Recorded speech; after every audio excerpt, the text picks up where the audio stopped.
another revenue growth agency webinar. We've got the team in again today, and we're going to be talking about something that I think is really exciting, and that is how to use not necessarily unusual channels, but kind of moving the conversation away from Google and Meta and those two pillars that we're so used to hearing about within digital strategy and e-commerce, and having a look at some of the untapped marketing channels that brands could at least be testing and using in order to acquire new customers. So again, we're looking at branching out from retargeting and retention, and we're looking at how to acquire new customers, new audiences at scale in order to sustainably grow revenue. So we've got Andy and David back with us, and yeah, it's going to be 30 minutes of just a really interesting discussion about the different marketing channels that we enjoy or that we think that you guys should be using. So just a little bit of housekeeping as usual. Any questions or comments, drop them in the comments below the window that you're watching now, and we will either address them as we're speaking or we'll come back to you offline at the end, and you'll be sent recordings and follow-ups following this. So if you do need to dip out at any point, don't worry, because we'll follow up with you again today. So the first thing I just wanted to address is why, or a question I guess that I wanted to ask, is why we think it's important to explore new channels, and why there may be a need, if not now, then at some point in the future, for marketers and brands to start looking into other marketing channels outside of kind of normal Google and Facebook. Andy, I don't know if you've got an opinion on why it is really important. Yeah, and it's a conversation we have almost on a daily basis with clients, really. You either scale your revenue by looking at channels vertically, or you scale horizontally, or I guess you can do both. What we mean by vertically is that if you've got a limited stack that's delivering growth, so for example, let's say you just look at Google Ads and you just look at the Meta platform or utilizing Facebook and Instagram, you've got 3 channels there. And what often happens is that we see clients aren't maximizing those 3 channels. So sometimes our strategy is vertical, which is how do we scale those channels and get more out of them, whilst maintaining a focus on ROAS, particularly, but yeah, scaling vertically. The other option, which is becoming more and more sort of prevalent, I guess, or certainly in combination with vertical scaling, is looking at other channels. And often they're missed, and that's the whole sort of purpose of this conversation, really. It's almost like it feels like the focus has been on things like SEO, paid search, particularly with Google Ads, potentially Bing, maybe we'll come on to that. But certainly Meta has got the sort of lion's share. So I think that's probably the reason, and that's more likely why we're having this conversation today. Yeah, I think it's interesting. From my perspective, I obviously look a lot at consumer behaviour and how users are kind of spending their time online. And I find it so interesting that we put such a focus on Google and Facebook and Instagram, but actually, as users, we're browsing so many other platforms and we're spending a considerable amount of time on other platforms. And there are advertising opportunities there that people or brands maybe aren't even considering, but we're kind of past the point where everyone just spend all of their time on Facebook. It's so much more varied now. I think that's the main thing that brands would need to consider in terms of where are their audience actually spending their time, and do you have a presence there, and do you have ads there that you're able to use, and do you have those levers to pull to be able to find people at different stages of their decision making, or find them where they're finding content and exploring. Yeah, I think what's happened we've noticed over the last sort of 2-3 years is a monumental shift, whether it was COVID related or not, but there's been a monumental shift of how people actually find products now. It's not, maybe 10 years ago, people typed in, holiday to Malaga, and all of a sudden they just picked one of the top 3 and off they went to Malaga. It doesn't kind of work that way now. It's cross-channel e-commerce particularly has been around for many, many years, but actually it's gone to the next level. It's become even more complex, where people are taking many, many more steps across many, many more channels before they even arrive at a brand from a recognition point of view, never mind by a product. So the reason why we're talking today is kind of to say to people that the landscape has changed a little bit, and vertical growth is one thing, but actually what you may be missing is the connections in the chain across channels that you're not on, which aren't big money to be on, do have your target audience. So I guess part of the conversation today is to say to the listeners, just dispel the myths of what you think typically are smaller channels that you might have looked at 2 or 3 years ago, have now actually become and are becoming more mainstream, and are definitely worth a look at. Yes, and speaking of channels, Andy, I know that you're keen to talk about Pinterest as a platform. I think that follows on really nicely from what you said there about channels that are perceived as being smaller but actually have quite a vast user base, and the intention is there to purchase. So tell us about Pinterest. Well, first of all, I have to completely admit this is 100% plagiarized from your article that's on our website that I thought was absolutely fascinating. The link I've already added into the chat below the screens. You go and have a look in a bit more detail. But you've gone into quite a lot of research on Pinterest as a platform. Mm-hmm. Now, Pinterest a few years ago was something that only the arts and crafts people looked at. Unless you're a stationery business or unless you're a home improvement business, go nowhere near it. It's a waste of time. Nobody's on there. So I lifted out 4 or 5 stats from your article that really, we are champions of Pinterest to clients. So it's worth mentioning that first of all. But even these stats made me go, wow, I didn't quite realize it'd grown that quickly in such a short space of time. So Pinterest has 518 million monthly users. So that's just huge. It actually reaches 28% of US high-income earners, with 1/3 of luxury shoppers on the platform in the US having an income of $100,000 or more. So I think the perception is a little bit like my luxury, or as we talk in the premium and luxury space pretty much all of the time. And so a lot of the time when we present Pinterest, there's a bit of a pushback to say, oh, it's people that want to buy pencils or want to buy wallpaper and want to build a board based on this is what my room's going to look like. It's actually a lot more than that. Users spend 87% more on luxury goods and are more likely to buy premium products than those consumers not on the platform. So if you think your high net worth individual isn't on Pinterest, they absolutely are. The other interesting part of the stats is that 96% of the top searches on Pinterest are actually unbranded. So think about the discovery mindset. Think about your full funnel of activity, where we call it build, story, tell, and sell, as most of our regular listeners will know. But in the upper funnel, in that build stage, Pinterest plays a really important part to position or present your brand as an option while people are going through the discovery stages, like nowhere else. And certainly when we come onto the costs, it's actually significantly more cost efficient to do that on this platform than maybe sticking an ad, in between the boxing on Saturday night sort of a thing. Pinterest and PA Consulting did a study, and you go into some detail on this in your article, that the Pinterest luxury users are 30% more likely to buy a premium product than half for others and half buy items for themselves. So it's not just people that are looking to use the platform selfishly, they're actually looking for ideas for other people, for other situations. So you're capturing quite a lot of intent and intentful buyers there.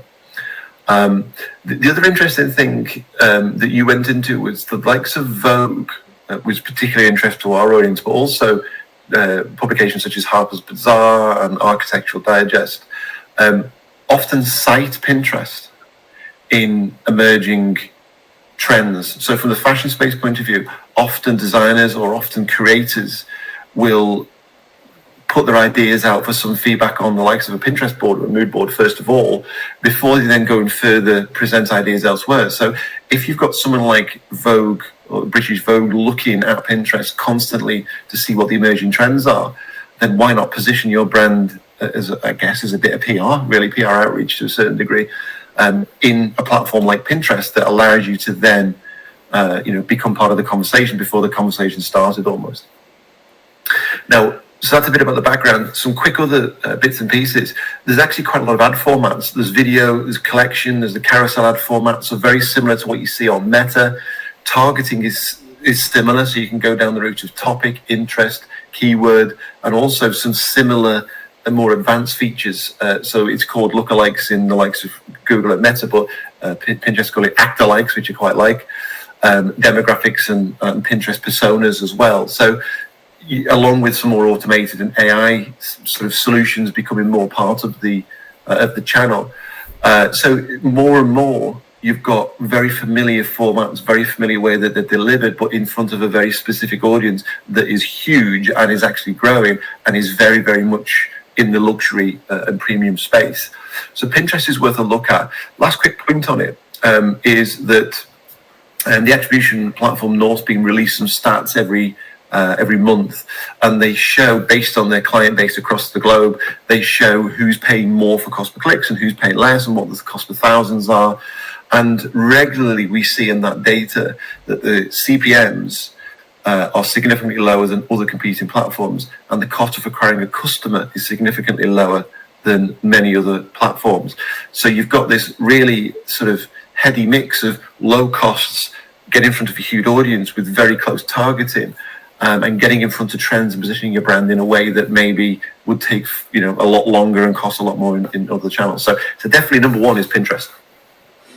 Yeah, and I would say, just to add to that, like we mentioned with any kind of brand building exercise or brand awareness, or putting your products or your brand in front of new audiences, is that yes, you will see some short-term gains and some short-term growth, but people aren't always going to be in the market to buy your product immediately. And especially with the way that Pinterest works in terms of users building boards, like making mood boards, kind of curating different aesthetics, especially within fashion. People, create boards seasonally in terms of what they want their winter wardrobe to look like, what they want their summer wardrobe. They're looking at emerging trends. They're trying to find their own kind of aesthetic.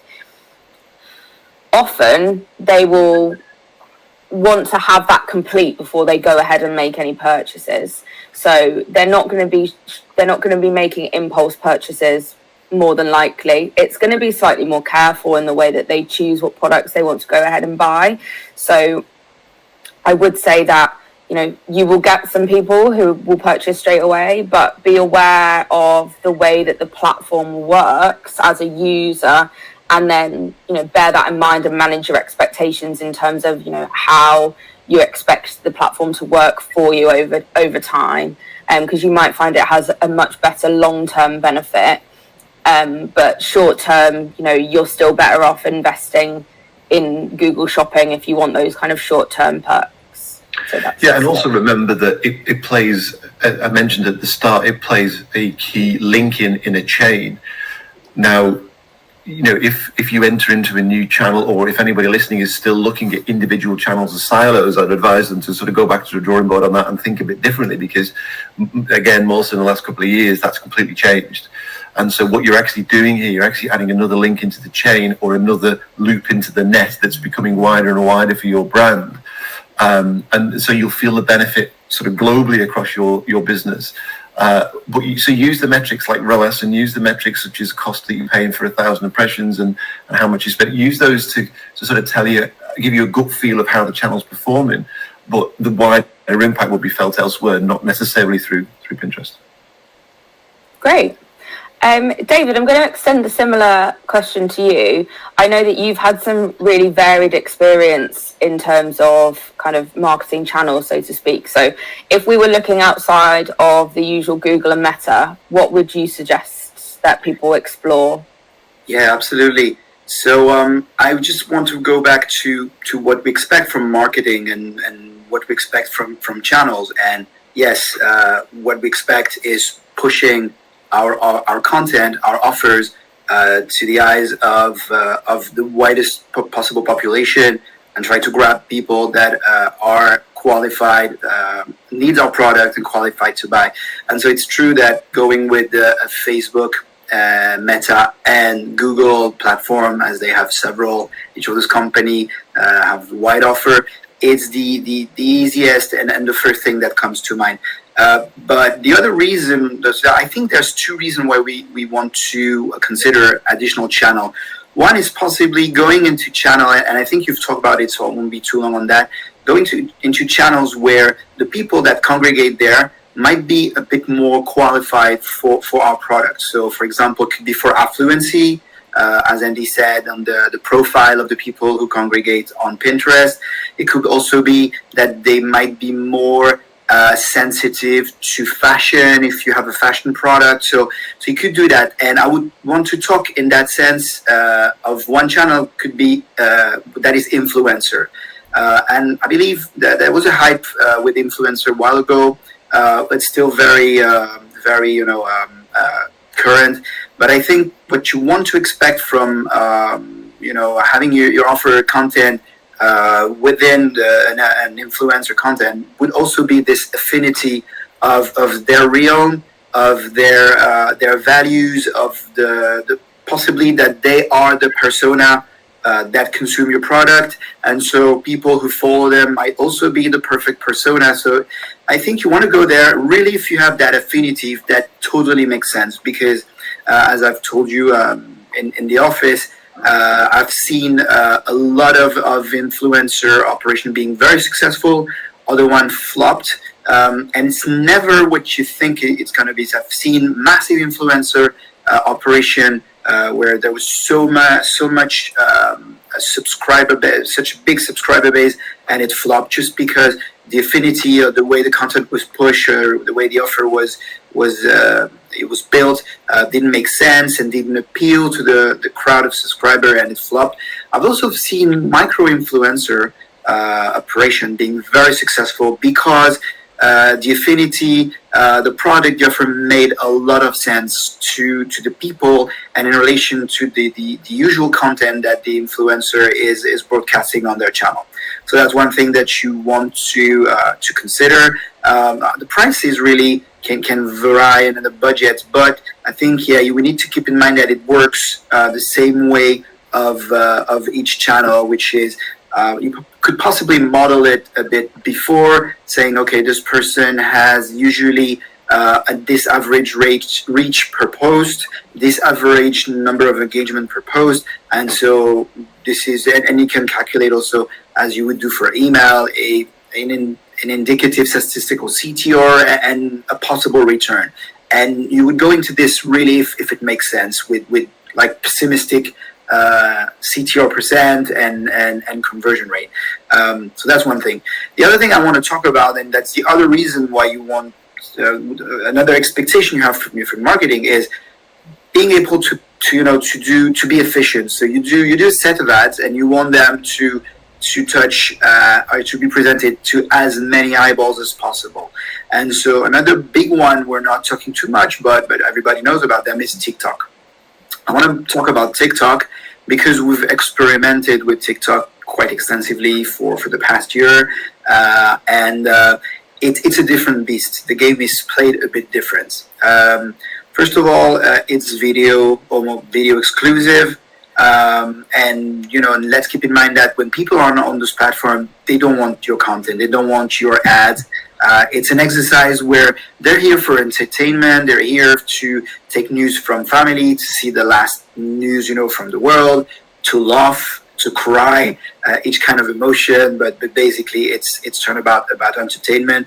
And all of a sudden, your ad is here, pops up, and we expect that our ads is so good that it stops their scrolling and it sparks an interest. It's like, whoa, what's that? Oh yeah, it might make sense. I want to know more. They click and they end up on your website, and the website needs to do the rest of the job in order to either create enough interest for them to want to come back if they're retargeted, or later on if they have that somewhere in their mind, or why not converting right away, which is more and more rare. We know we are in a multi-touch multi-interaction kind of sales funnel today, and so this is why TikTok make a lot of sense. Why? Because first of all, it's really top of funnel, so it's really the right place to create awareness through video, to tell a story. and it's cheap. It's cheaper. It's still cheaper in terms of CPM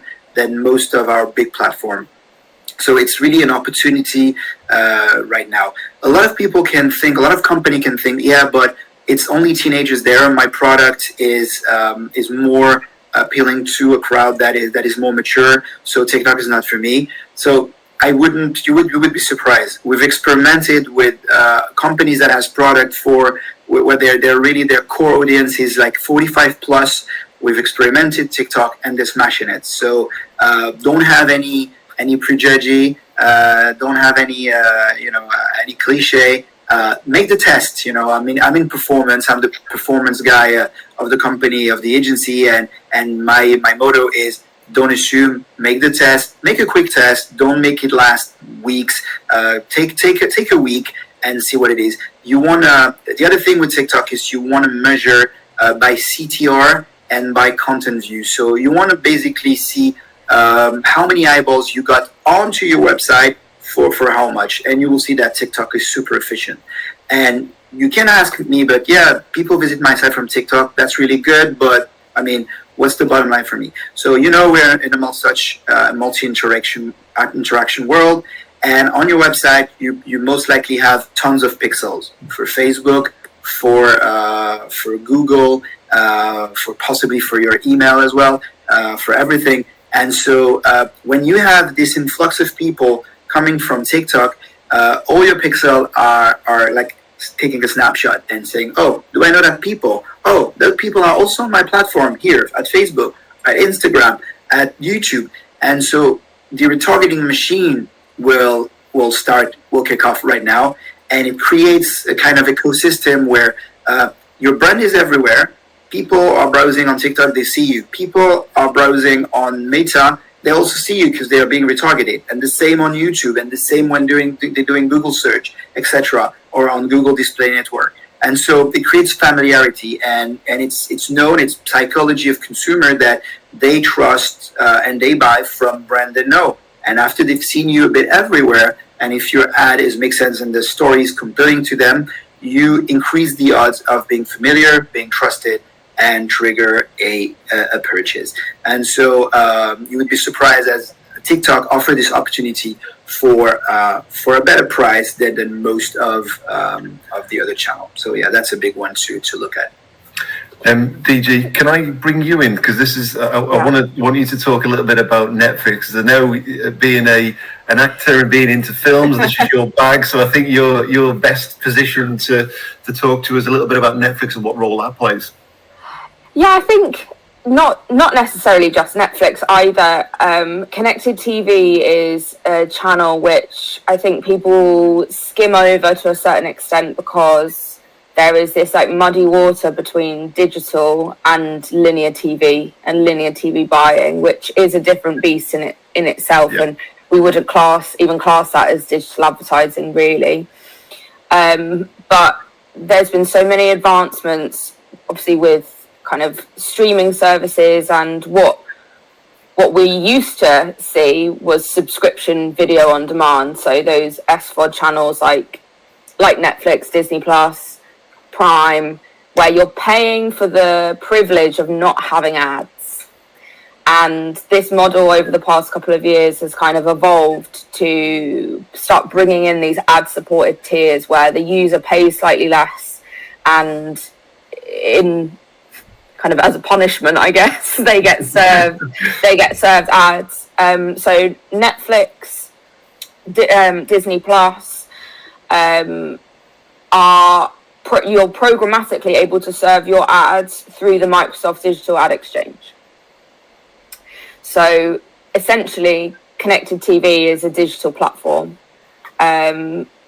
Netflix ads are still very much kind of in their infancy. There's still a lot of research going on in terms of kind of the effects that they have on consumers, whether, again, it's just another piece of that multi-touch puzzle, or whether, people are actually taking action immediately. We also don't know whether people are irritated by these ads yet, because it's the system's not been kind of alive long enough for us to really be able to get some tangible data about how the consumer feels about their content, which they're used to watching uninterrupted, being interrupted by ads.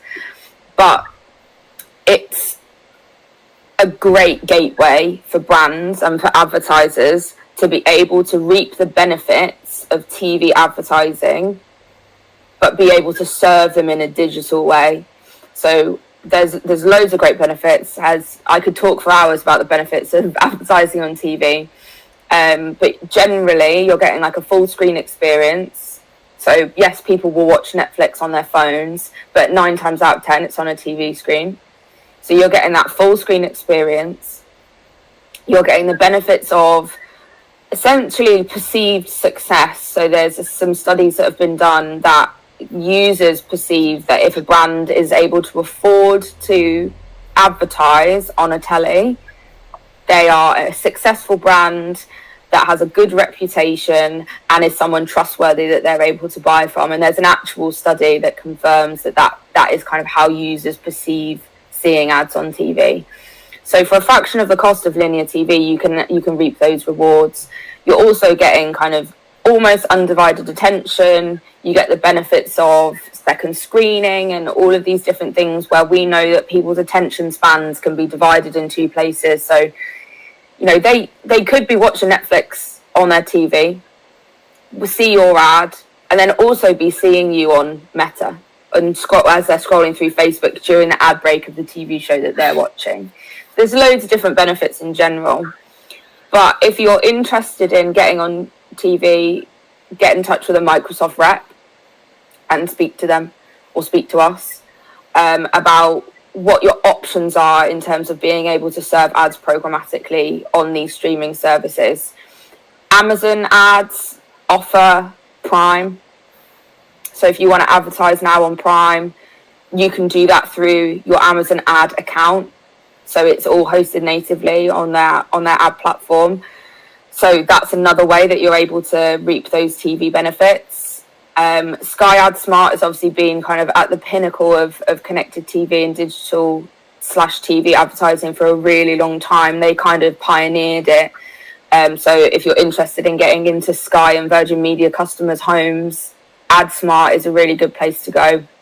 And the targeting options with Adsmart are very sophisticated, so that you are able to dial down. And if you wanted to serve kind of very broad brand awareness to a large proportion, and then something that's slightly more bottom of funnel to a more niche and targeted audience, that's something that Adsmart will allow you to do, so that you're able to cover more of the funnel on a single channel. I'd say that obviously the caveat, especially with something like Netflix, is making sure that your ad quality is kind of synonymous with the other content that people are viewing on Netflix. Netflix in particular has a very high production value. All of the original Netflix shows, very high production value, whether you like the show or not. A lot of money has been spent on making those shows. Contextually, if you want to fit in with the rest of that content, your ad needs to feel similar.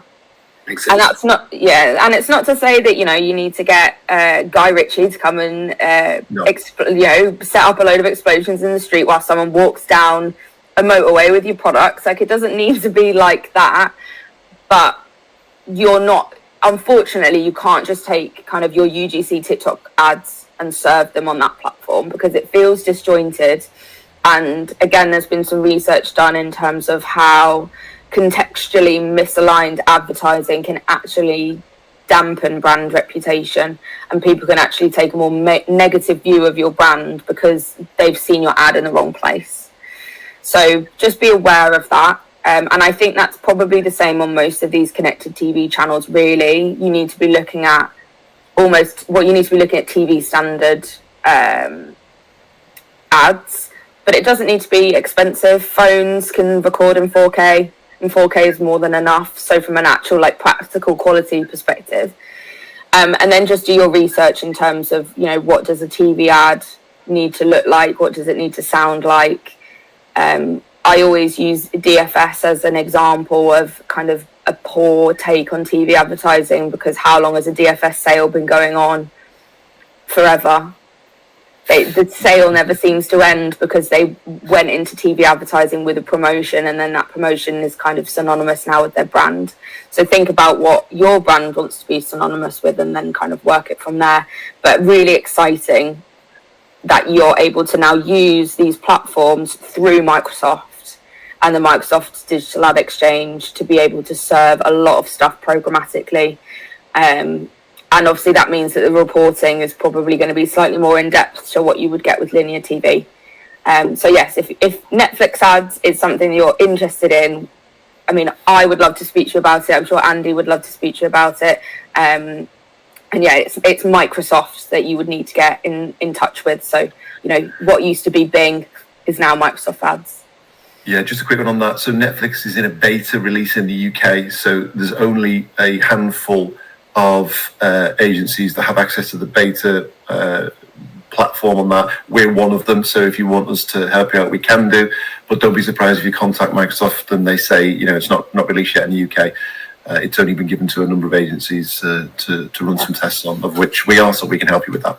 Yeah, but if you I'm happy to follow up with the there is a contact form that Microsoft have put out if you want to register interest.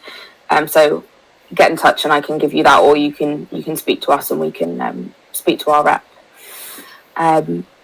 Perfect. Well, we've run a couple of minutes over, which I hope is okay with everybody, but that's kind of, I guess, a whistle-stop tour in terms of what your opportunities are outside of Google and Meta. If you have any questions on any of the platforms that we've spoken about today, or if you have any questions about how it could be integrated into your current strategy, just let us know. We'd love to chat to you about it. And unless anyone else has got anything else to add, we'll see you next time. See you later, everyone. See you next time. Bye. Take care. Bye.